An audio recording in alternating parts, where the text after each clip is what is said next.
and gentlemen, and welcome to another episode of Jana podcast. Today we have a special topic because we will be speaking about how to follow our dreams in our life, because it's never too late to follow our dreams. And today's guest is really true inspiration, so definitely stay tuned because you will love this episode.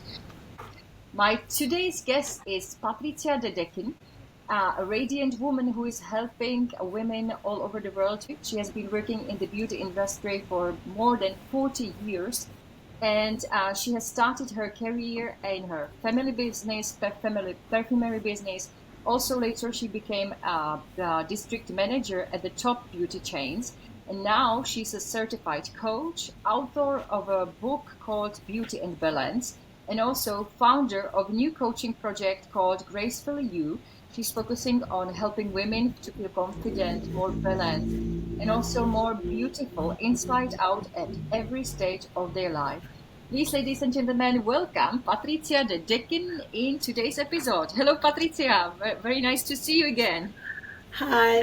Thank you for inviting me. It's a great honor. It's my first podcast, so really, thank you. I'm very happy that you are here.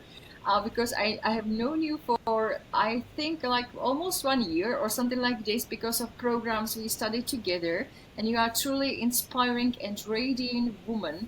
And also what I know about you, that you wrote a book and you follow your dreams and you have established and you work on your program focused on women. It's really amazing. And I that's why I'm really happy that you are here today, because you are a true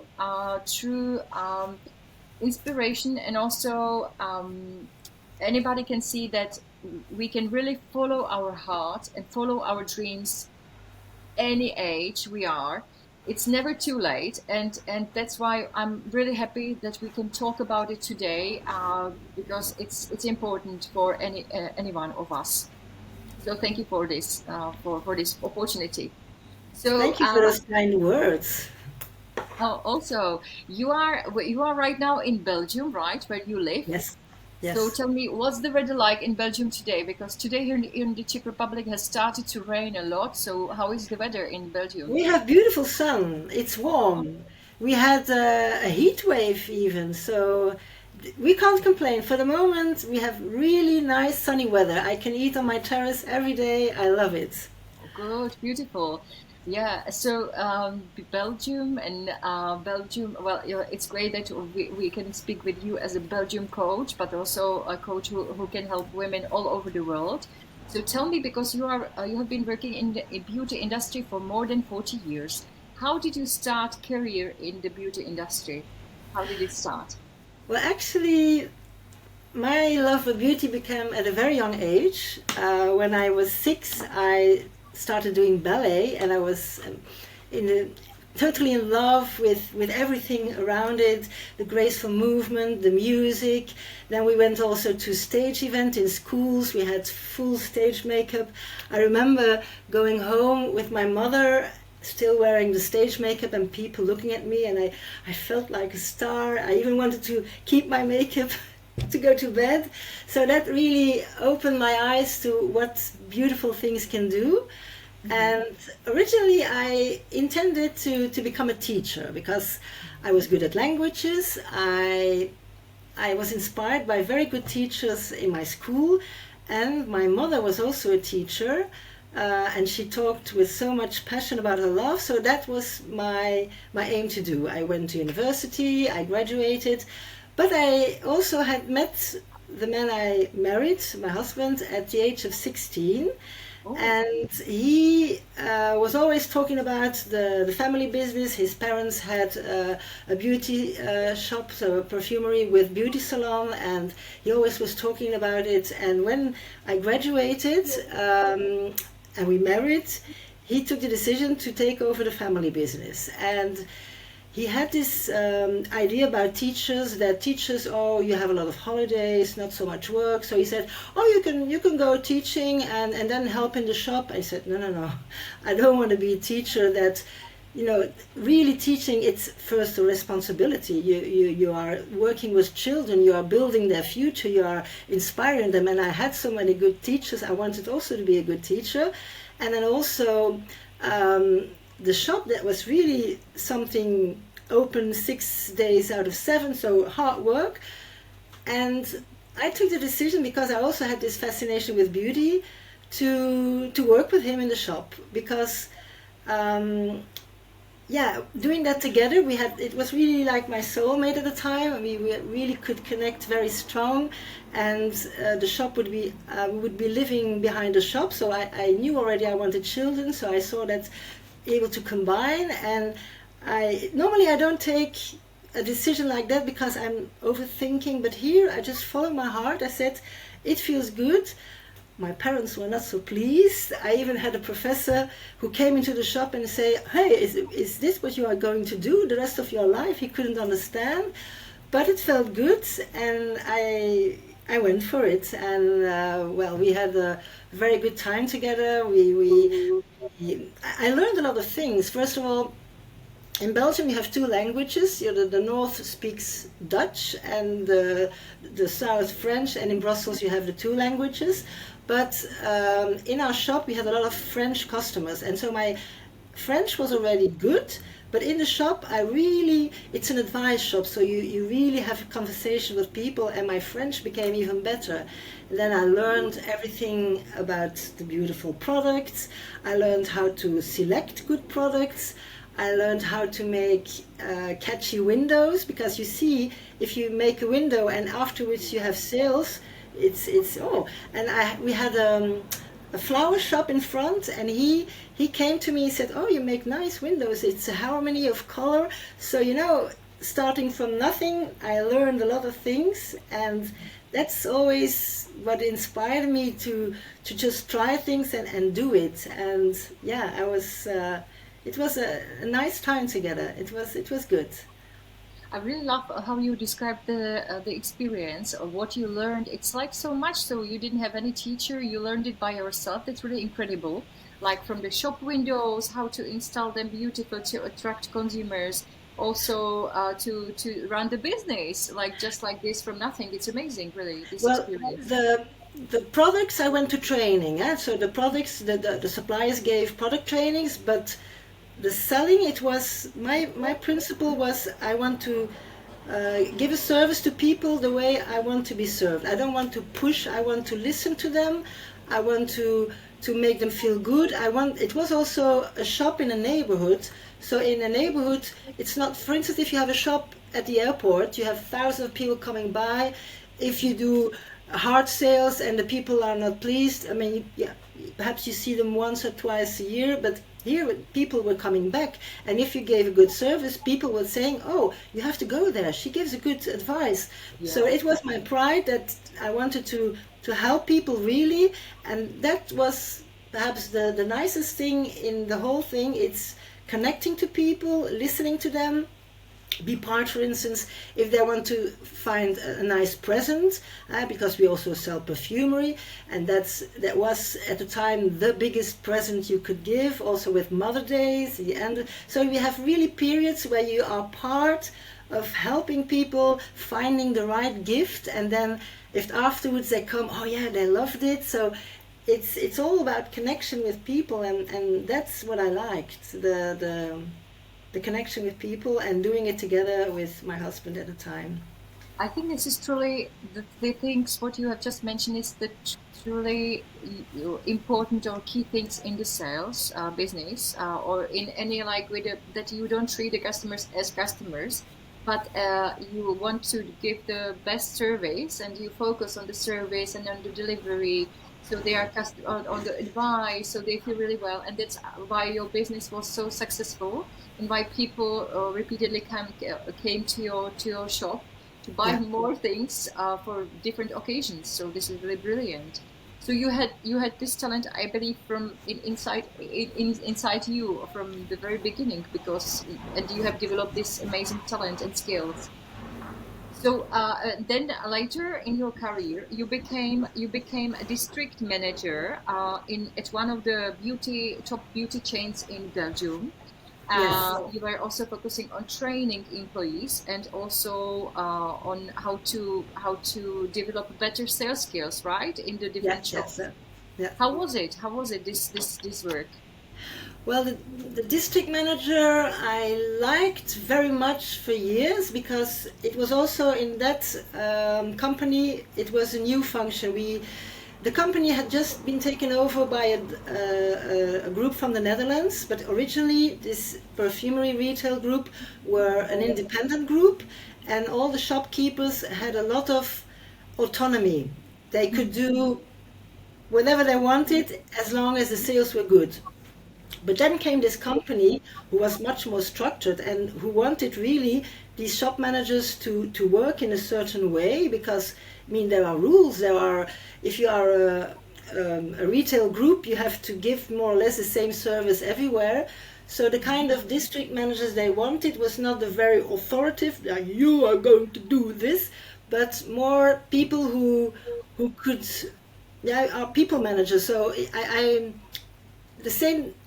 the same time was I had to, of course, implement things and had a controlling role, but it was always by listening to the people and interacting with them and motivating them. Not just, I was a kind that when people came by, I listened to them and then we tried to do something together. So it was also in that function we had a lot of other things. I was also responsible. They had a call center for the people who had complaints or had questions, and we had a team there.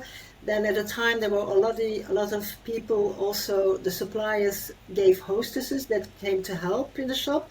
That also I supervised a bit. And then I worked a lot with the training department because we did mystery visits to see if customers were pleased with the. And I was also in the strategic committee, so we could give our opinion about which products we should enter in the assortment, the product line. So it was a lot of work, but it was very very exciting and very energetic also. Yes. Yeah, it's amazing. And what were your biggest learnings during this period of work? Because you spent there many years. Well, the last job I did was more in training, and that was what I preferred most because then you didn't have the pressure of having the sales, because that's also about where you really help the people, support them grow, and indirectly you help the sales, but it's more on a personal level. Well, in the beauty industry there are a lot of passionate people who work there. You work with trainers, because a lot of we organize trainers with suppliers, and then we told what we really wanted, what was important. There is always this atmosphere they create when they launch, for instance, the perfume. We had very spectacular events with dancing. So it's not just a product you sell, it's a kind of whole story, and all these things made it's like a dream world sometimes, and people always like to laugh, and it's also sometimes, well, women together can be a bit difficult. That's also a part in perfumery because women together. But on the whole, it was an atmosphere of passion and making people look better and helping people to be joyful. So yeah, it's not that we always live in an atmosphere of joy. That's what I liked. Very nice. You have mentioned many great things regarding leadership about when you were working with a big team, like what motivation, how motivation was important, also training and speaking and listening to the employees. What do they need? What do they need to learn, or what are their other needs? So. What do you think when we speak about this leadership? It's not yet the beauty itself, but about the leadership regarding the team in the beauty industry. What is important when you have a big team to focus on, so they are more productive, but also they feel better? Because I personally believe that when employees feel better, then they also deliver better results. So what do you think is important to do? Well, I had, for instance, one of my inspiration was my father. My father was a CEO of a multinational, but he was at the time. Now they give training about people management, but at the time he was he was not a typical manager because he treated everybody the same way. He said hello to the cleaning lady the same way as the big manager.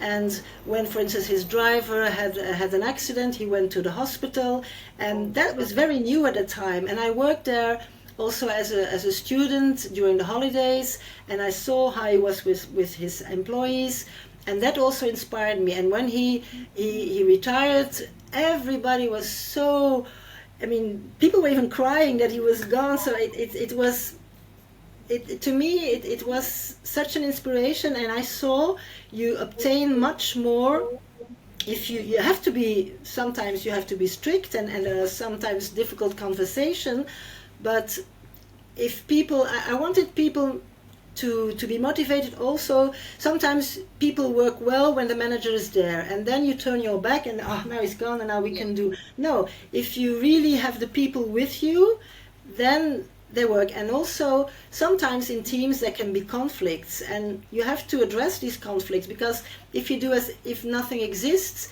then they're not busy with the customers, they're busy with the conflict. So it's important to tackle that and to be open with it, and sometimes just by talking about it you can clear the atmosphere. So it's important that people really love what they do, and then they work much better, because otherwise customers feel it. It's yeah. Yeah, absolutely. The customer relationship management is so crucial. I have now, a few days ago, I have just thought about the similar thought, how important it is to choose the right employees in your team, because if they are really committed to the brand as you are, then it makes a huge difference to the brand, to the company, and also to the customers, because they feel it if the employees are motivated enough or not at all, or they do it just because it's their job. So it's like it makes a truly huge impact. And I really loved what you said, that if your team or if your people are really with you, and not like just working, it makes a huge You know difference. what was nice? I sometimes encountered people from previous teams when we go to an event with the launch of a perfume, and they all wanted to be on the picture, because then take pictures with. There's always pictures taking, and they also wanted to be on the picture with me. So that's a proof that I really had this good connection with them. And it's not to be friend, but to have respect, and to have, yeah, I really try to help the people.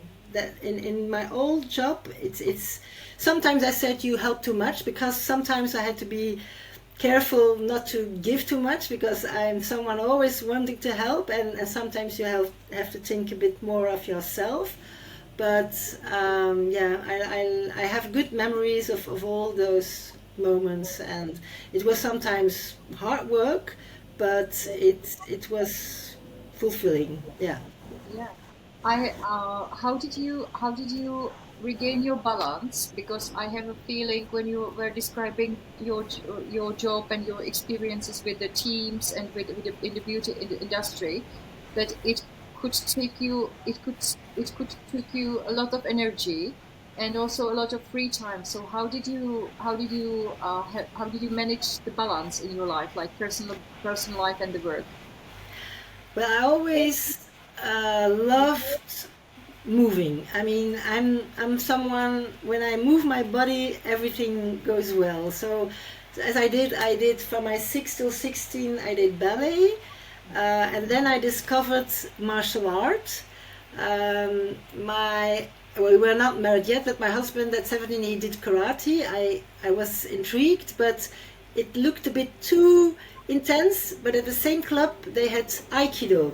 That's also a Japanese martial art, but there it's more circular movement. It's use the energy of the opponent to redirect, and it's with movements and links. It's known by the many people of Steven Seagal who made films. His kind of Aikido is very streetwise, but he was a true Aikido. He learned it in the States, but then he went to Japan and he had his own dojo. So what you see on in the movies, it's really him. So it's and they have this beautiful black pants. They wear it on the communion. So going from ballet to that was a good transition. But then after a while, I was still attracted by karate because karate you have this inner this balance between the mind and the body. And the type of karate I did was Sankukai, and that's a mix of Shotokan, so very straightforward karate, and Aikido, and that was the ideal mix for me. And I was the only girl, so in the beginning, the only thing what I find difficult was you actually hit people, and then I kept on apologizing. Oh, sorry, did I hurt you? And I said, no, stop. They put me in front of a big guy, and I said, and now you are going to hit.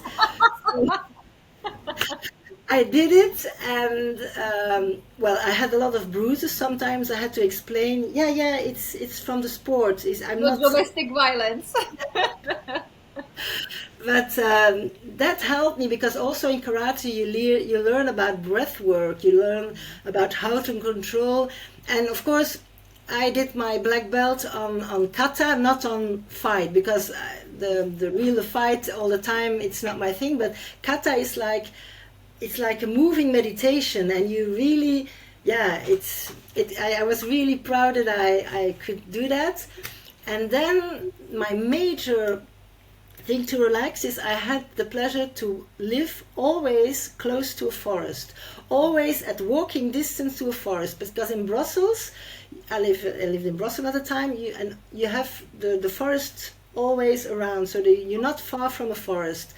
And walking in the forest, that was my main relaxation. And later on, I understood why, because my doctor really explained if you the fact that you walk this path, this rhythm of left right, engages the hemisphere of your brain, and it really helps declutter and to calm down. So you have really this effect of the walking.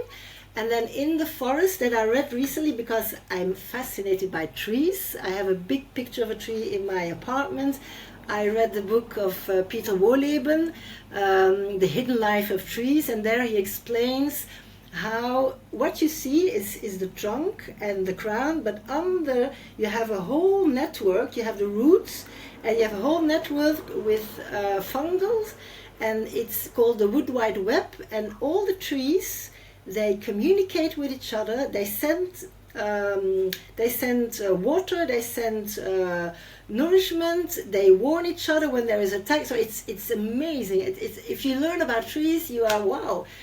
And then what also happens in the forest, you don't realize it, but when you come into the forest, your mind really recognize the patterns. The patterns of the leaves are, the scientists call that fractals. They have something harmonious, and immediately your brain calms down. So you have this calming effect of seeing these patterns. And then also trees, they release substances to protect themselves against microbes and insects. But it also has its, I think, phytoncides, something like that, and it's also having a calming effect on you. So it calms you down, it boosts you, and so you have all the reasons to go in the forest. But as a child, I didn't know that. I always had a dog, so I went several times to the forest. And when I married, also I lived close to the forest, and now also. So forest is always my calming moment. There is nothing better than just a walk in the green. I love it. Lovely. I love like this water. I just love water, so I can imagine having a huge swimming pool where I live. Really. Water is also very, very relaxing. Yeah. Yeah, it's really nice how you describe the forest. I had no idea. I will Google the book as you describe The hidden life of The trees. Hidden Life, yeah. There is the book, The Hidden Life of Trees, and it's Peter Wohleben. It's translated. And then there is also on YouTube a documentary inspired on his work, but it's also with another scientist, and that is The Hidden Language of Trees. And they Oh, say trees talk. He even says that trees have feelings. If yeah, it's amazing. good, good, It's good. Well, it's nature, so it's alive. So, Yeah, trees are already, you have trees that are almost 10,000 years old. I mean, the more I read about trees, is the more I really love them. And yeah, I'm very grateful that I have a lot of trees in the neighborhood. last year we were in South Africa and we saw baobabs, the huge trees, and it was so incredible. It was like I don't know how many people could go around the tree and touch it, 20 or 30 people. It was so huge tree, and it was such an incredible because if I just realized that this tree is like 500 years or 600, Yeah, 700, and my age is like nothing in comparison to these huge baobabs. I felt really like a tiny thing, yeah, like incredible feeling. So, well, back to the beauty, because today is the beauty and how to follow our dreams. yeah. How do you think, because you are in the beauty industry for more than 40 years, so how, in your eyes, how did beauty or perception of beauty change during this period when you are in the beauty industry? What was like then perceived as beautiful, and what about now, Yeah, nowadays? I started in the 80s, in 81, and there it was a lot about appearance, Hmm. affection, flawless skin.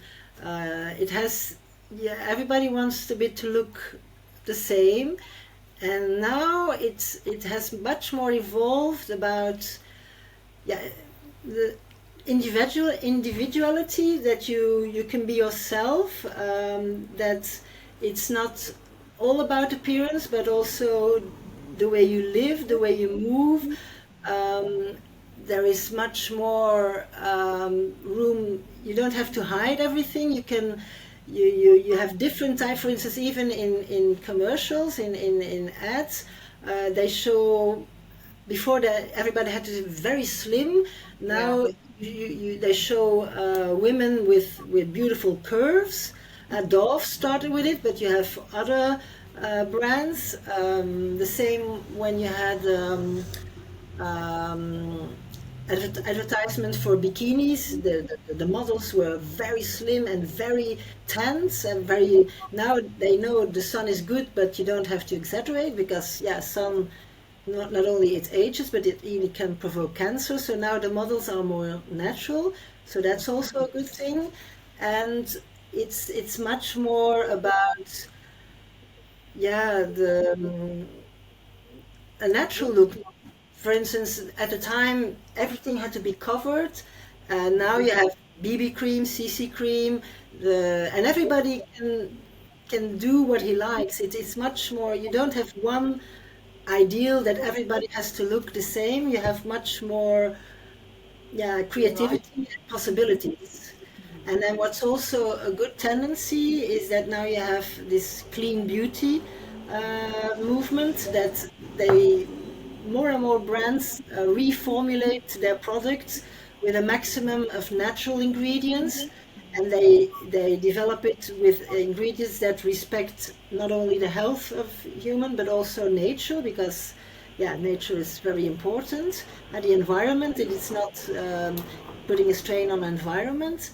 And yeah, the only thing, we have still a lot of, yeah, the plastic surgery has also a boom, that Mhm. it's more accessible. They, at the time, people didn't talk about it, that they did it very secretly. Now people just say, yeah, yeah, I do this, I do that, and they even go abroad. You have countries where they do at lower prices, but sometimes you can also have dramatic. And so there is, on the one hand, that part of everything looking, yeah, with fillers and things like that. But you also have this movement that people want to be more natural, that I'm also, for instance, I love makeup. I do it myself regularly, but I find it important also to be able to go out without makeup because it's if something is so important that you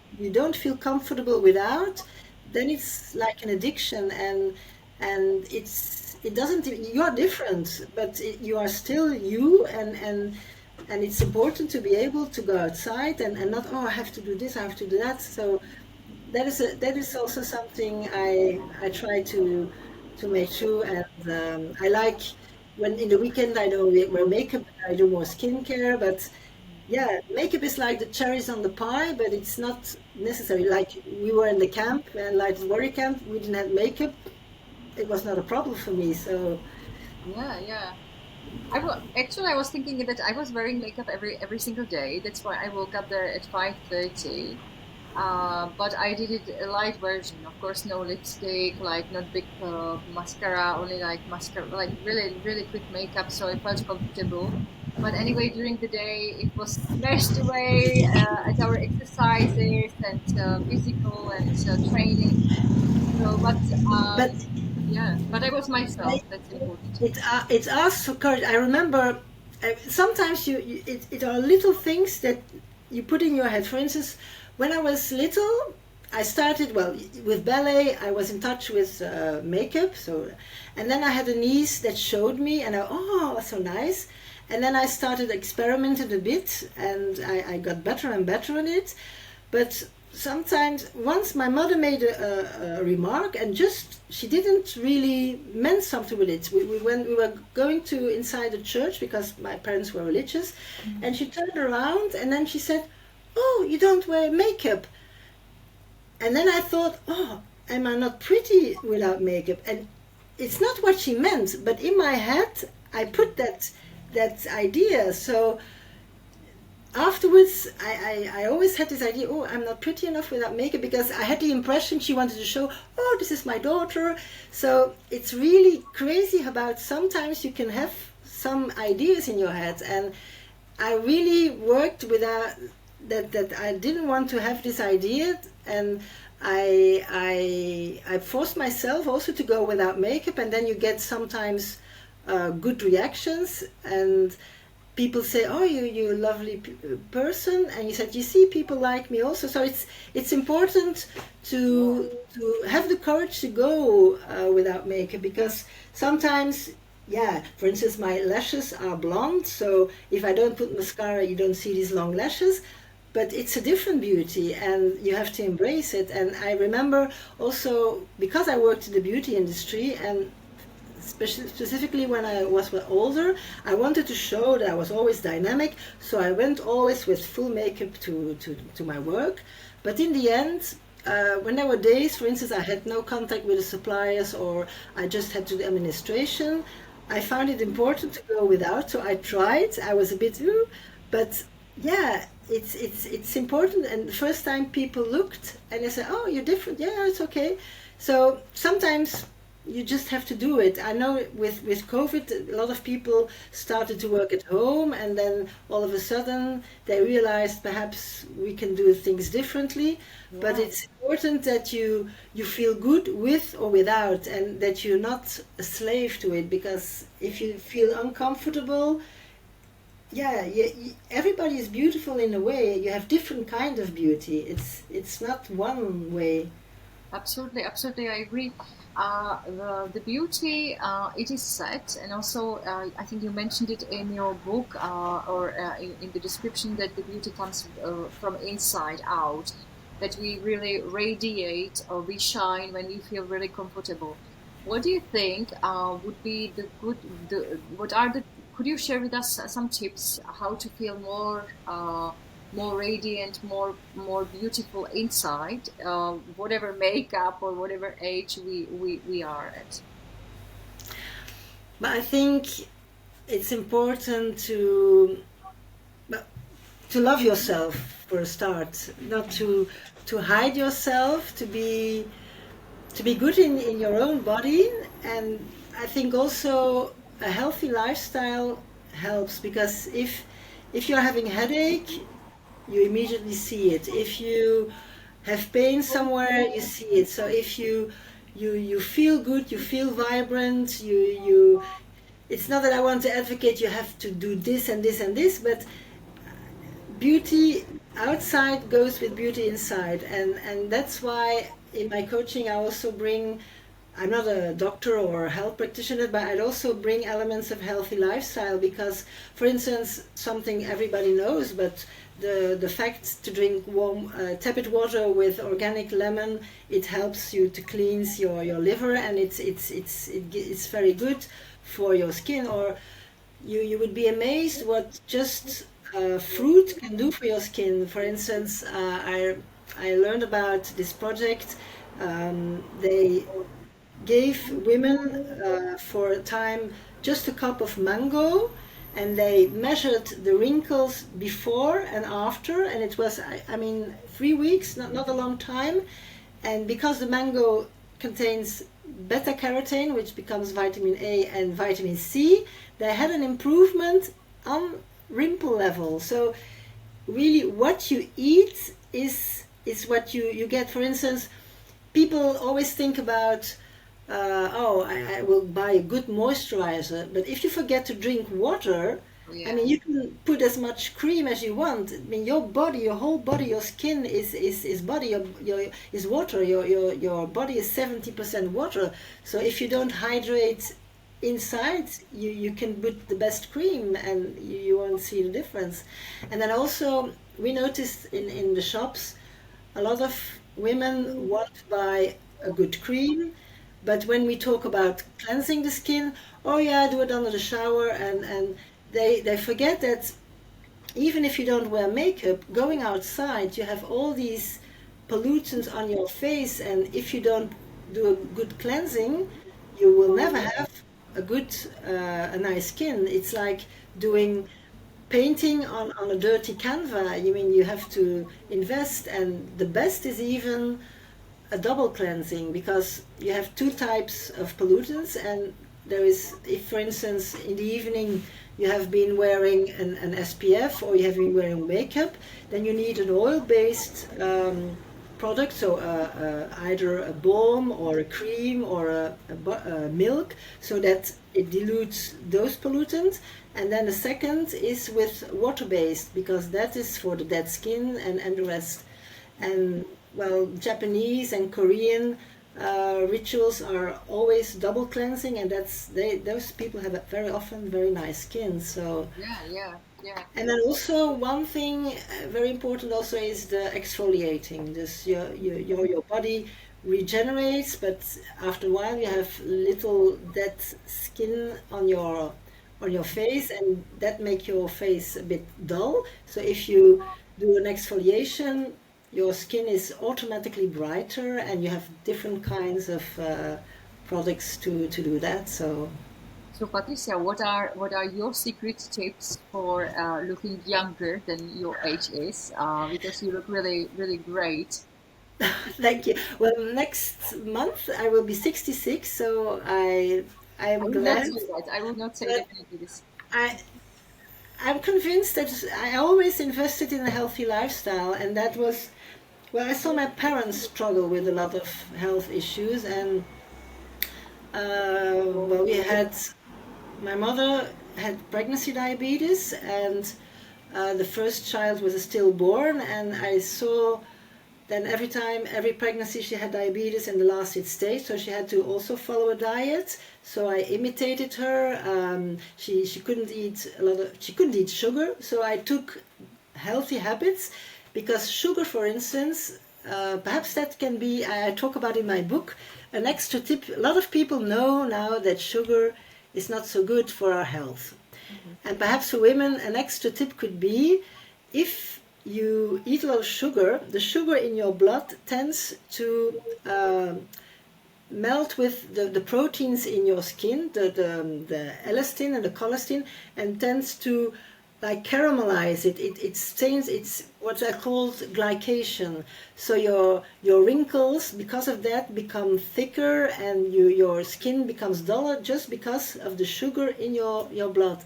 So eating a lot of sugar has also an impact on your skin. And I imitated my mother because she never added sugar in coffee, tea, or yogurt or oatmeal. And that's why I took the habit of eating very little sugar. And I also had to be careful because I had also this tendency of, I felt sometimes I had a sugar spike. So I all my life I was very careful about sugar. And I think that's also one of the reasons that my skin is in good condition because, and then also I love the sun, but you have to protect against the sun because the sun really ages. So With the SPF, do you use 50 plus or SPF or? in when I go to sun, I take 50, yes, because people have this impression with a big SPF they want 10, but no, it's. I remember at the time you had SPF 2, and Oh people my took God. or 0. They took just oil to burn like I remember chickens. this from my childhood, and when I started in L'Oreal, my career, I remember that there were some customers who were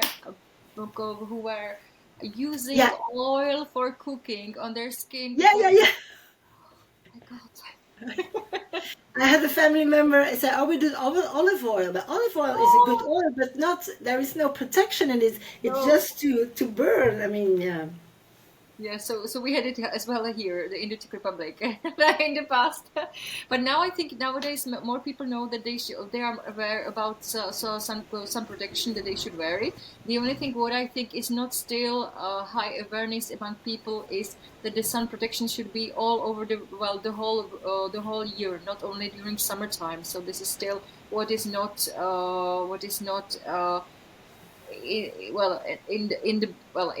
in the brains, or they are not aware of it, the customers, yet much.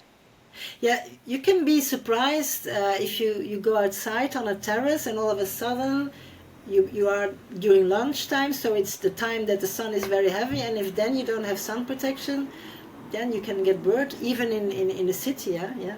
Yeah, yeah, absolutely. So, but back to your tips, beauty tips. So you mentioned that you don't eat much sugar, almost none, if I understood it correctly. And then you also mentioned that you use the SPF. Is there any other beauty tip what you are doing to prevent aging, or like to have a healthy skin and also healthy body? Yeah, but also my food, I eat a lot of vegetables and fruit because there are skincare treatment with vitamin C, but vitamin C, as you know, it's very quickly oxidized, and if it's in a cream, I don't think it really works. But if you ingest it, if you eat it, vitamin C is known to boost collagen, and collagen it's what keeps your skin firm. It's like a mattress. It's like gives you the plump effect. So eating healthy, a lot of vitamins and antioxidants because the aging is it's oxidation. Huh? When you age, it's oxidation. Drinking a lot of water. I mean, also. And now, since last year, I discovered even ionized water, alkaline water. It's even more hydrating. So drinking water, and yeah, relax because stress. I had to deal a lot with stress also, like everybody, but I try to compensate it with going for a walk, doing yoga, doing breathwork because stress is also very negative for your skin. You can really if you under a lot of stress, and I was, but if you don't compensate because everybody has stress, but if you can find ways to lower the stress, then it's also good for your skin. Absolutely, absolutely, I agree. And do you have any, what are your day, like morning rituals? How do you start your day? I get up early because I am a morning person and I like to take my time. I don't want to rush. I mean, there was a time my son lived with me, and he is the kind of eating his sandwich just before he takes the bus. I couldn't do that. I like to wake up early, and then I stretch. I open the window. I open the window that the fresh air comes in. Even in the winter, I like this connection with outside. I do some yoga and also face yoga. So um, it's not very structured. I just make funny faces. I stretch everything. Then I drink water. And yeah, I do a mix of yoga and Pilates. Then I do some affirmations, and then I start preparing my breakfast. So with the lemon, the water and the lemon, and yeah. How? But the yoga and Pilates is very important. Uh-huh. You know, you have been lying down, and it's important to get everything in place and I do my affirmation looking to the garden. I connect with the trees and I feel the fresh air. Yeah, nature really has this calming effect on me, and I like to start my day calmly. Then even if the day is very intense, I have a good start. I love it. I also like calm mornings, no stress, because I found out or realized by myself that if I'm eating in a hurry, then or if I'm like if I don't have enough time in the morning, then I have like more stressful day. Ah, yeah, And it's the yeah, way how I start the day influences the rest of my day. yes, it Well, sets a tone. yeah, yeah, And yeah. also setting an intention. Even if you, for instance, have a stressful day, if you say, "Oh, today will be a fantastic day," so you set your mind to something positive, and not saying, "Oh, I will be stressed." No, no, I'm excited. So even if I'm stressed, that I learned from, well, for instance, Louise Hay is always doing the words you say impact. Or recently, I discovered also Marissa Peer, Oh yeah. who created this RTT therapy, rapid transformational therapy, and she really says the words you use, the images you make, the pictures you make in your head define your reality. And you can really, if you start your day in a positive mindset with the intention, I will make it, it will be a beautiful day, you have impact on that. And before that I didn't knew, but more and more I know that, and it's nice if you can take your life in hands and not just on the go everything, and have the idea I can make, and even if it's a bit stressful, just yeah. Absolutely. Um, so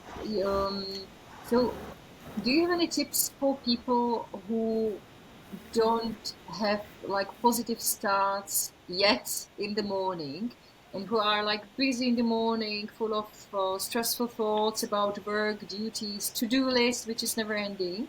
How could they make their start of the day better, like more calm, so they have also a calmer rest of the day? Well, I think uh, put the alarm a bit sooner, that you are not stressed to do everything quick, quick, quick. And I find breath work, you can really, by the way you breathe, control and lower your stress. For instance, you have the 4-7-8. You, if you press, exhale longer than you inhale, your heartbeat slows down. You can do, and you have to inhale with your body, your belly, not the thorax but the Okay. belly, and then ideal if you can hold 7 times, but that's sometimes too much. So you can try with 3, and then you Mhm. exhale 8, and really exhale everything, and Mhm. focus for a time on your breath work. What also helps me is an affirmation, saying to my, sometimes I can have a bit of stress thought, then I say, all is well in my world, everything is working out for my highest good, out of this experience only good will come, and I am safe. And then you feel in a whole different place. And then I would say, just, you have mind shifters. For instance, put on some music. Sometimes I put music. Music can be very healing. So instead of having the noise in your head, you connect with the music, and while you're doing things, you can put either relaxing moving, or you can dance. For instance, we did the shaking off Oh yeah. yeah, you can, or jump, just la la la la la, dancing. Sometimes I'm stressed and then I put some crazy music. I love disco or German Schlagers. Atemlos durch die Nacht. Just doing crazy, and then yep, these are like mind shifters. You can. It doesn't take much time. Just jumping a bit, jumping, and you shake it off, and yeah.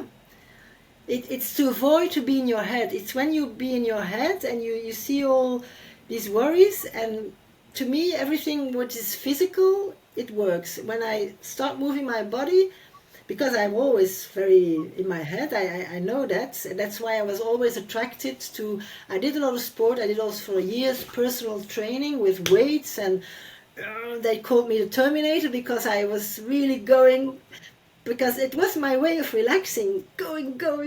So called you Terminator. Oh my God, a no. man, a man full of tattoos, so really macho. He said, "She's a Terminator," Oh, because goodness. a lot of people, when the personal trainer wasn't looking, they would do nothing. But I am a very disciplined person, and I always wanted to shake off my stress of the day. So I was really going.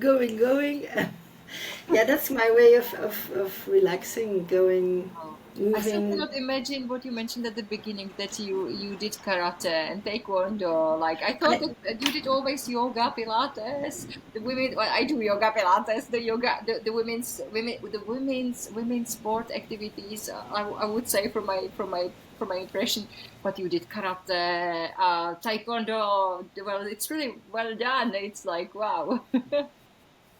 yeah, the personal training I did when I was working as a district manager, and Mhm. my daughter, she wanted to go to the fitness, but in the beginning with the job, I was so exhausted that I could just in the weekend lie down. I said, no, I can't. Now I won't take um, um, pay for a fitness that I don't go. And then we did one holiday. We went to Egypt and we had a very sportive holiday. We went snorkeling in the sea. We had very good trainers in the hotel. They did dancing and everything. So I came back. I was fully revived. I said, now I go to the fitness. And there it was new at the time. Now everybody has a personal training, but at the time it was rather new. And they had personal trainers that explained how to use the machine. And then he saw that I had some back problems, because I had some back problems. He said, I can help you. And I said, okay, and I will give it a try. But I loved it so much that I did it for years. And Oh, yeah, amazing. and in that club they also had body balance, and that was a mix of Tai Chi Chuan, Oh, I love it. Body balance this too. one, yoga and Pilates on music. That's Yeah. the from the mills. So that was always on very beautiful music. And yeah, I went. I think that's also one of the things. I went 5 times, go sport every day almost, because I like Amazing. it. It's not that I say I have to do sports. No, I just love it. I Now you mentioned a very important thing. What is, I think, crucial for anything in our life, in personal life, or also in the work life, that I have to do it, or I'm willing to do it, I want to do it, or it's just part of my lifestyle. How do you define this when you say by yourself, I have to do it, or I just do it. I want to do it. I think the difference is if you say I choose to do it, that's much better. But I was also sometimes I have to do this, but if you are in that mindset, it feels like something horrible. Whereas I choose to do it, it's a whole different attitude and it's much better. But I also think that it's important to do things that resonate with you. If something really doesn't feel well, then don't do it. For instance, also for a healthy lifestyle, you have a lot of things you can do. But if really something pushes you off and you don't like it, well, then take something else. For Yeah. instance, cold shower. everybody knows now that the cold shower is something good. I remember the first time I had to do it, it was during a karate stage. It was in Saint-Malo, it's at the coast in France, and there were showers out, so in the fresh air, and it was just cold, and I didn't like it because I was really like that, but it was that or no shower, so I did it. But now recently I learned a trick, to imagine. First, do it gradually, not a whole shower. You start warm and you do it a few seconds, and you imagine, oh, I'm going to have a refreshing, like a waterfall. You don't stress that, oh, it will be cold. You imagine it's something nice, and you can trick your mind. But anyway, I do it like that, but there are moments I really don't like it, and I don't like it. If your body says, now I need warmth, don't say, I have to do cold shower because it's healthy. No, if it resonates, it's good. I'm not for you have to do, choose the things that resonate, and then it will go much better. You have to, it's important to have fun in life also, to enjoy. If you enjoy something, you do it much better. I think this also, I think that this is, or believe that this also is influenced with the topic of beauty, because if you do the things which you like or love, or you have the perception that it's your choice, not that only duty, it also influences the level of stress in our body, in our mind. So then we feel more calm, peaceful, in harmony, in balance, and that also shines out from our inside. Yes. So I'm taking notes what you are saying. So do you personally do the cold shower in the morning when you start your day? Well, I do it now in the summer, but I admit in the winter, most of the time I don't do it anymore No because worries, no worries. it's too warm. Because if I have cold, I don't want cold extra. But in the morning, if I do it, it gives like an adrenaline shock. It's a little stressor. The reason why it's good, it's like a little stressor. So then, if you can support that stress, you support better stress, and you're totally awake. But sometimes I really don't feel like doing it, and then I don't do it. I did for a long time my legs, because if you have walked a lot, but it's this part or your head that's the most difficult. Yeah. And I do it, but pure in the winter when it's very cold, then very often I stop doing it, and I don't feel guilty that I stop, because I Yeah, why prefer. not? You know what? I do the shower every single morning. But you mentioned this the thing. What I do also, that in winter when it's too cold, I realized it's too cold on my back, and I also used to have big back problems.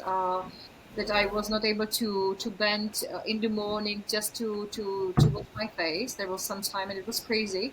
So I continue in the shower because I love water and it gives me energy and I feel energized. But when it's winter time, when it's outside cold, I put lukewarm or warm water. So it is warm, the water, and during the summer now, after a longer time, I have it again cold. So I have shower, but I only mix the temperature. So, but back to the beauty tips, because you wrote also amazing book, Beauty and Balance, about beauty, how to shine and feel from inside out. What is this book about? Well, I first talk about my story, how I came to the beauty industry. Then there is a whole part of really beauty and well-being, and practical tips of how to treat your skin. And for instance, I talk about the cleansing and all the things you can do to have a radiant look. Then there is the part where I talk about the influence of food on your on your skin and your well-being, about physical activity, about sleep and everything that also has an impact. Then also about the emotional well-being, and then also at the end more spiritual and other things. So it's a really holistic approach about what beauty is about. Not only the things you put on your skin, but the way you live, the way you sleep, the way you act. It's very very complete. I love it. I went to go. I went through the agenda, well, or the topics of the book, and also one of the things which caught my attention was about migration. Sorry, migration, not migration. Migraines. That it has a huge impact what you eat, because it can influence if you have migraines or headaches. So, can you share with us some tips? What if some people suffer from migraines? What to do to prevent this? Well, I had enormous headache and migraine. I had both. I had really. I was glad that I have a doctor. I discovered rather quickly homeopathy. So homeopathy it was a classical doctor, but he also practiced homeopathy. So there they try not just treat the symptoms, but they try to watch what is the cause, what is causing it. And for me to try to figure out, I read also a lot about headache and migraine, everything I could possibly put my hand on.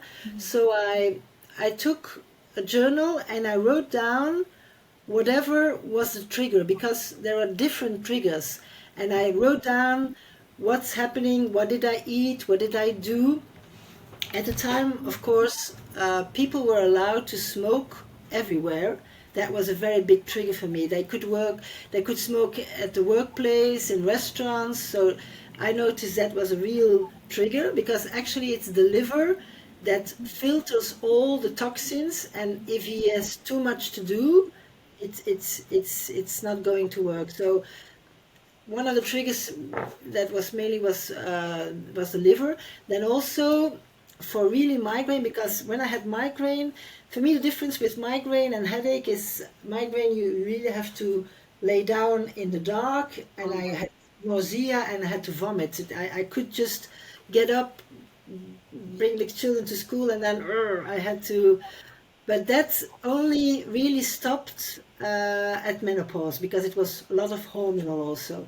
But I noticed that, and every time when I had these migraines, my doctor said it's your liver who can't cope all the toxins, and so it's an accumulation of triggers. For instance, you are stressed and then you eat something a bit too heavy, that can be a trigger. Or you, in this case, cigarette smoke. I was too much in cigarette smoke, so I noticed that eating food that is very good to cleanse your liver, for instance, the pressing of the lemon in the morning and the warm water is also to help eliminate your toxins.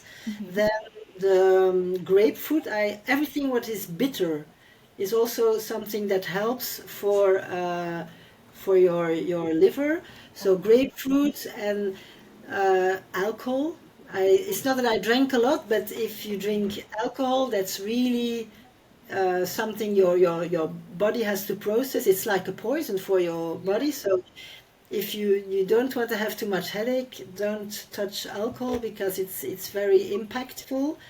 And then eat artichoke and all you have a lot of vegetables, especially everything which has a bitter taste, because that's something that helps to cleanse, and more focus on vegetables and not too much fat.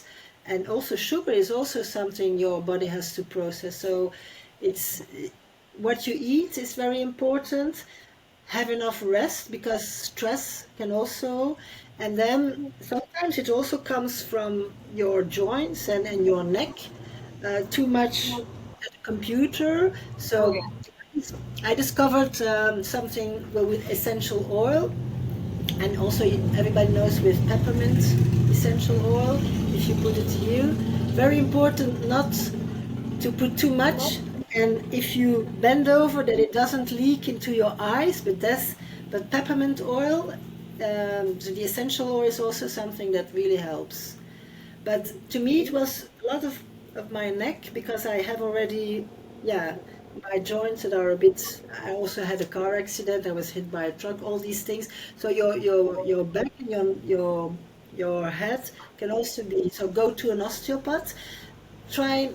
Well, it's good that there are and painkillers, because it helps, but try to find out what's causing it. If it's your back and your neck, go to an osteopath. If it's because you had too much heavy food, slow down on the food, and try to rest enough, because if you are really stressed, it's not positive either. So Thank you for this tip, because this can definitely influence, yeah, like women, but also men, like if of any age, and stress definitely has also a huge impact. So all those tips, what you have mentioned, is really valuable. Thank you for this. A few more things I wanted to ask you regarding your book, because it's dedicated to the beauty, but also to balance, um, about aging, because especially by, I don't know how men have it, but especially by women, I observe. Well, men have it as well, but they have it differently as we women. But with aging process, like the more you get older, how to age with grace, with more beauty, and also with like confidence to feel okay, whatever age we are getting into. Because nowadays, they say that the 40 is, well, the 30 is new 40, or if I'm saying it correctly, like that we postpone the age and we can still look like beautiful, but also feel energized and feel very well inside. So how to age with grace, but also with confidence. but I think there is, if you feel good in yourself, Hmm.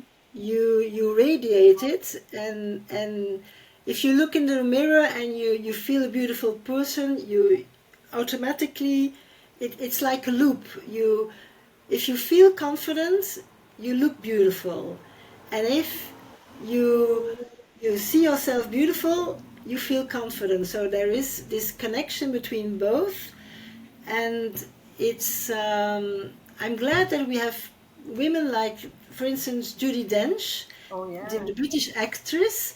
I looked it up because I was curious. She shows herself with wrinkles, and but she's such a beautiful woman. She has beautiful eyes, and she played Shakespeare, but also drama, and she was very often, several times, M in James Bond film.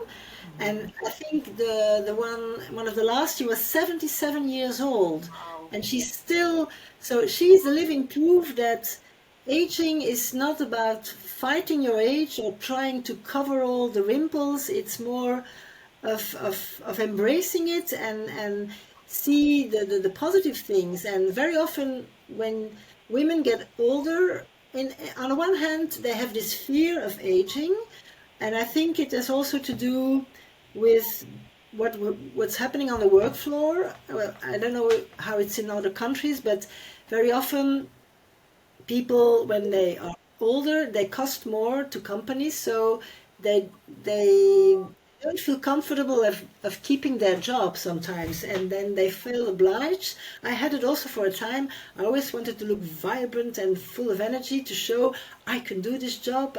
Because I was, at the time I was fired in my 50s, and I had to find another job, and it gave me quite a shock. And then I wanted to show that I couldn't complain. I find another job, but it was, I wanted to show even that, even if with my age, I'm still vibrant, I'm still full of energy. And they even had to give me the tip, because in the beginning, my resume, I had my name, date, and my age as Oh, yeah. first. And Mm-hmm. they said, no, no, no, put first your experience, because if they take a few seconds to look at the resume and then they see their age, they throw it away. So I reversed it. I put my age at the end, and then I had job interviews. But there is still a form of ageism on the work floor, and that is what stresses also women, because they think that if they look older, that they will be surpassed by younger people. And it's on the way.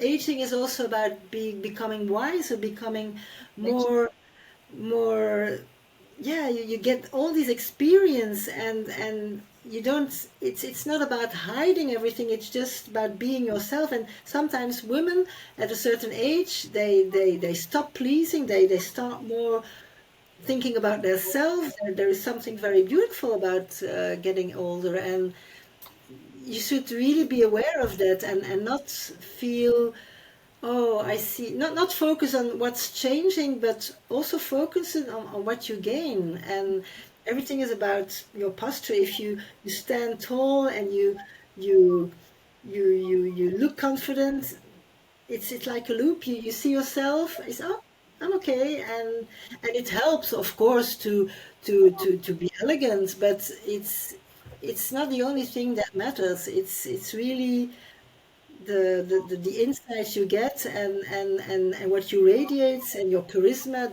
that transcends. You can have someone who has the perfect figures but no charisma. It's what you, it's what comes from our inside, that's yeah, and you can be proud of that, and you can, yeah.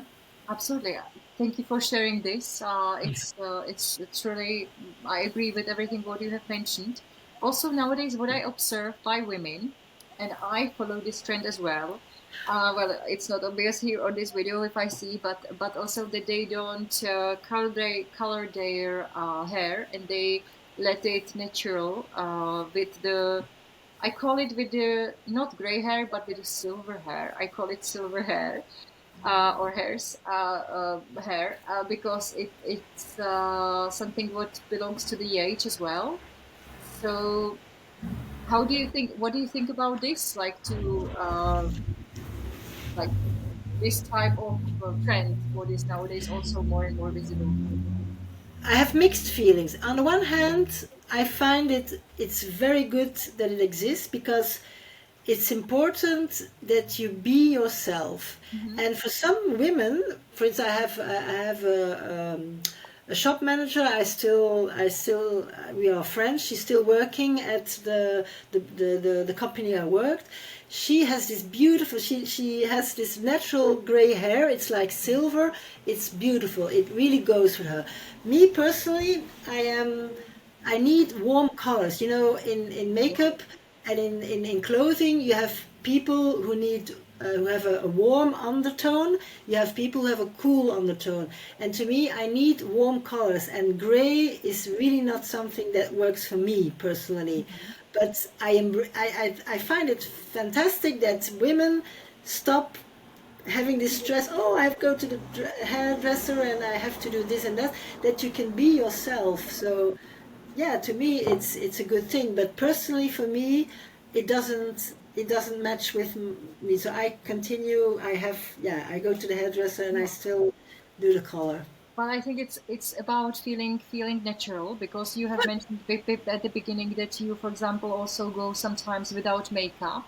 So Yeah, that's also another thing which is really that probably many women cannot imagine this. But so this is also feeling comfortable in your own skin, how you look, what do you think. So whatever, if they color their hair or not, it's it's important how they feel. it's the same with clothing. I Hmm. mean, high heels are fabulous, but most of the time I prefer to have a good walk, and high heels is not so easy to. So it's in clothing also. You have beautiful clothes, and sometimes it's nice to dress up and go to a fancy restaurant with high heels. But most of the time, I like, flat shoes, and be able to have a sportive walk. So that's, yeah, it's important that you do, and that's the good thing nowadays. People more and more do what they like, and there is not so like one beauty ideal and you have to be like that. You pick what you like, and that's a very good evolution. Mm-hmm. Everybody should, yeah, be authentic, and not feel obliged. Oh, I have to do this, I have to do that. No, that's not a. Yeah, It's a good absolutely. thing that now we become much freer in our choices. Yeah. Your book is also about balance. What does personally mean balance to you? Balance is that you have a kind of peace of mind, that you are not in your head, but that you are living in the now. And I, it's something I also have to focus on, because Mm-hmm. I tend to think about what if, and I tended to be someone really to worry sometimes, but it's really what's happening in the now. If you can really focus on the things that are happening right now, then you feel balance. And this connection with nature to me was also the main thing to find balance, because we are not made to sit all the time in front of a computer. We are made to feel the fresh air. We are made to have connection with, for instance, having a pet. Also, I don't have a pet. I help my daughter who lives close by. She adopted two dogs from a shelter. But having a pet, also to take care of a pet, it's something so rewarding. Not so long ago, I had there was a cat in the neighborhood. I don't know how she came to me, but it was 2 weeks before I went to a seminar. It was in the winter last year, and I live on the first floor, and she was crying in front of my door. I said, "Oh." I thought I had seen her in the neighborhood, so I went to my neighbor upstairs. She knows everybody in the neighborhood. And I asked her, "Do you know whose cat it is?" And she said, "Yeah, yeah, I will take it." And then the next week, I was just about going to a seminar in London, and this cat was against. I said, "No." So I brought her again, and then she said, "Yeah, I now have the story. The person doesn't let the cat inside, and it was winter." Oh. And so I said, "Oh my God, what I have to do?" So I tried to find a solution, but there was no solution. Nobody could take it. So I let her in the hall with I still had I had a dog before, so I still had a pet mat and a dog bed. And I said, "Well, just let her outside if she wants to go outside. I'm back in 4 days, and then I will take care of her." And my sister-in-law, who doesn't live too far, she came also to feed her. And then I took care of her, and I heard her whole story. Actually, the person wouldn't let him in. It was from a couple. The woman had left the village, and he didn't like it anymore. And there was an ironing station in the neighborhood who during the day took care of her, but in the evening she had to go outside. And one way or another, she found me, and then she was already 18 years old. I Wow. went to the vet. She was in a terrible state. I took care of her, but she stayed 1 year, and I'm so happy that I could give her this last year. And that also helps me, taking care of someone, of an animal, that really gives me peace of mind. And it seems even that it's something chemical. If you take care of people, it has this calming effect. It gives you this feeling. I met her in the world. I do something, and I was so happy to have her. Now she's passed away, but yeah, these are the things that also give balance. So having good connections, helping people, not worrying, but be in the moment, do what you can do at the moment. Yeah, these are. So I talk about her in my book also, because I have a subject where I say stretch as a cat, because that's also one of the things. We tend to be too much, Oh and then yeah. you have to stretch. And if you look at a cat, how they stretch, it's really something we can learn, because they can jump and they fall like in their paws, and so yeah. And they do it more times a day, definitely.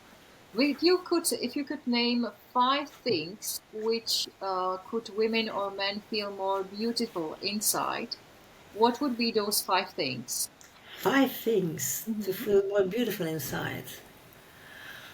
I think I was raised with gratitude, and if you stop worrying and focusing on everything that goes wrong, if you can find things that make you happy and focus on that, it transforms inside also.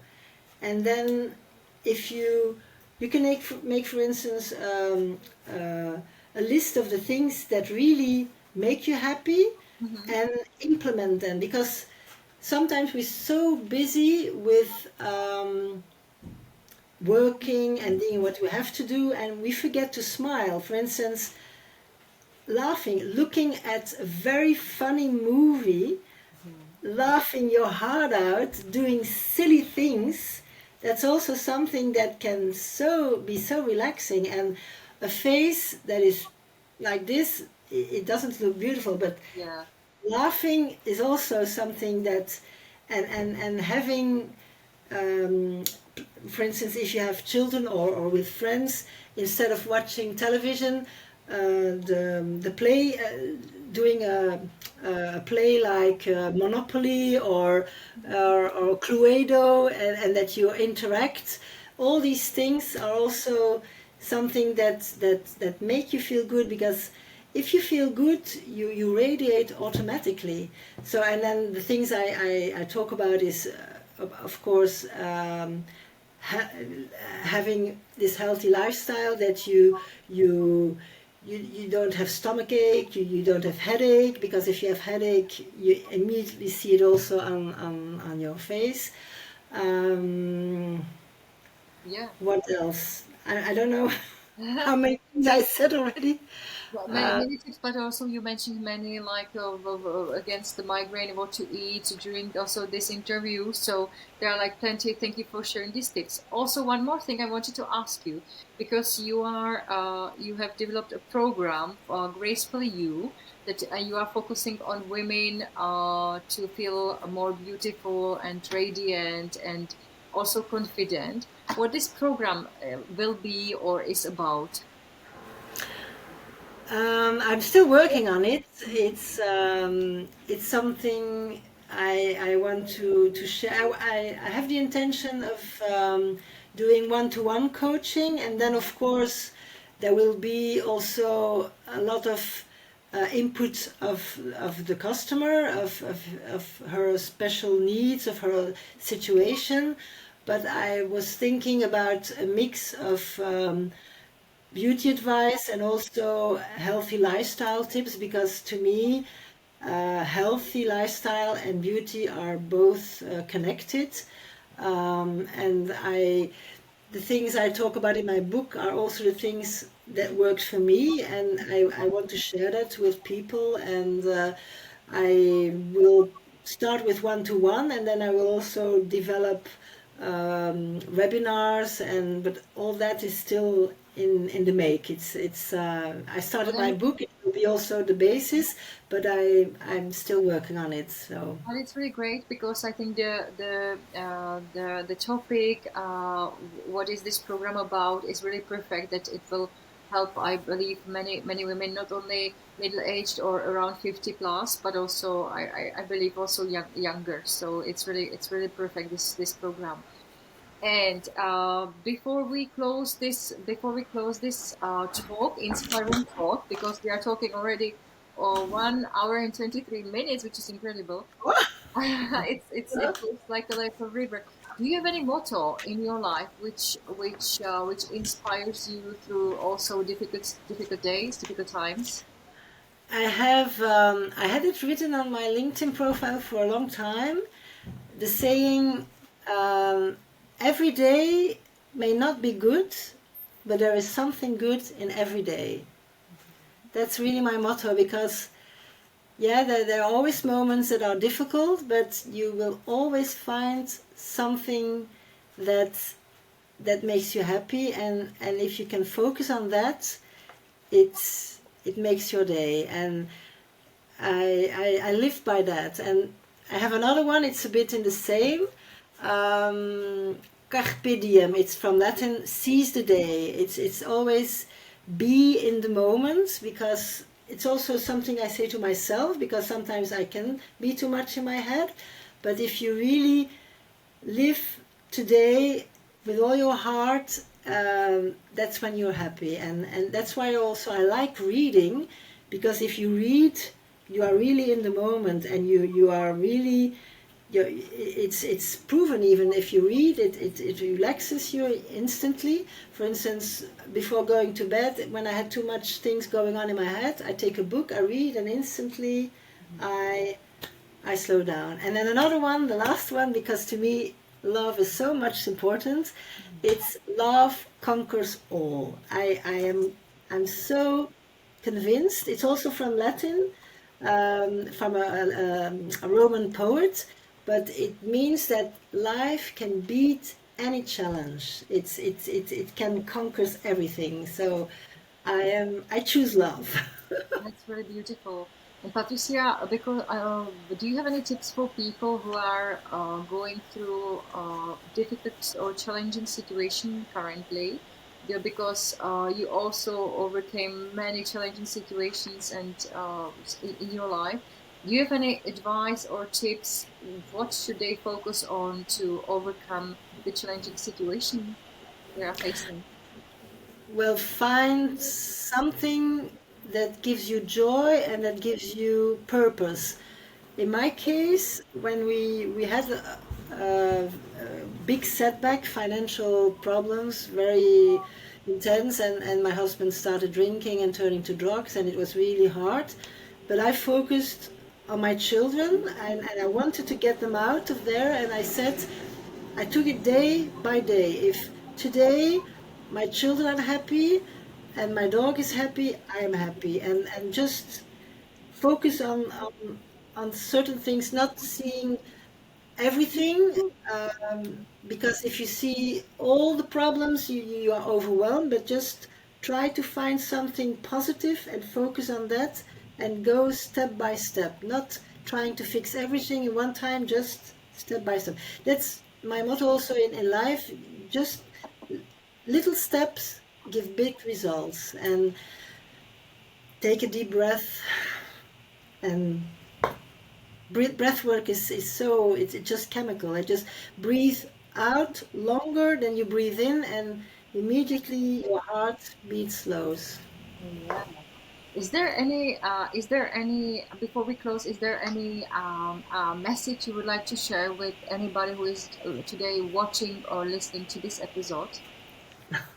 Well, I would say thank you for sharing this moment with me and listening to me, because it's the first time I'm online, and yeah, it's I was very excited to do so.